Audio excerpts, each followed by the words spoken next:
Now, you mentioned prep sports, and I want to dive into that because I've always found that really fascinating. Yeah. I mean, I remember when I was a kid and I was playing high school sports, go Skippers, that Minnetonka Skippers, that there was every time you got a mention in the newspaper, or, you got a little, blurb, we beat Edina or we beat Eden Prairie, or we probably Big lost. deal. We probably lost Eden Prairie, probably. But, it was really cool. You got a little paragraph, and maybe the running back got a mention or something like that. The offensive tackles like me never got any mentions. But anyway, but clearly prep sports is really on the rise. The Neil conversation has obviously been extended now into prep sports as well. Talk about that decision to move into that space. Yeah.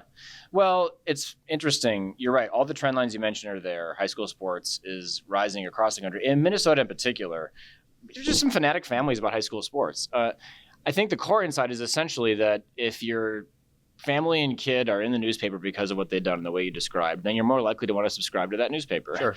There's a famous newspaper man in Ohio, the brother of President Harding, who 100 years ago said, "My strategy is simple: make sure that everyone in our town's name is in the paper once every year," which is kind of simple. And I think with our tools of scale, that's what I'm trying to do in my podcast. I'm trying to get every Minnesota. Yeah. Then you're set. Yeah. With the internet and with big data and with AI, you can do some things that you couldn't before on that front. And so I think there you've got an opportunity to do something at scale.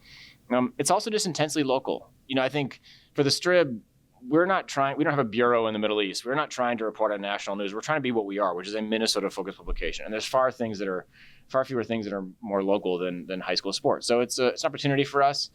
Part of a broader trend for us to make some focus, but we think that suburban families in particular are a market that we can grow, and we're doing it to sustain the paper, right? If you can get more subscriptions off of that, if we can build this thing into its own standalone operation, that helps us on the revenue side. It's been a major driver thus far for new subscriptions? It is. It's driving new subscriptions. We have live streams of games. We have a regular weekly show about high school football, the Randy Shaver. We've got a page for every high school. Soon we'll have a page for every athlete.